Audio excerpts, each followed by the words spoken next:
যাওয়ার জন্য ব্যাগ গোছানো হচ্ছে। আর যাওয়াটা পুরো ক্যান্সেলই হয়ে যেত মোটামুটি। কি বলবো, আগের দিনই বলছিলাম যে তো কালকে যাব 31 তারিখ, কাল 30 তারিখ গলাটাই দেখো রীতিমতো টিকিট কাটার কথা, একটা কনফার্ম হয়ে গেছে, 3টে কনফার্ম। তো আমাদের বিশাল ঝামেলা হচ্ছে, এখন 9:30 এখনো পর্যন্ত সেই দিয়ে তো ফাইনালি আমরা যাচ্ছি।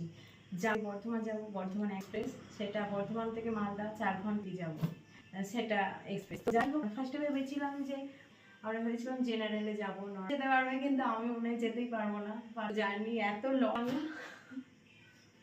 ওর বন্ধু দিয়ে ও জেনারেলে, আর আর কিন্তু এখনো পর্যন্ত ব্যাগ প্যাকিং করে, এতে তো সব ঢোকাচ্ছে। এটাই নর্মাল খাবার আমাদের হচ্ছে যে সবাই একসাথে যাবো ভেবেছিলাম।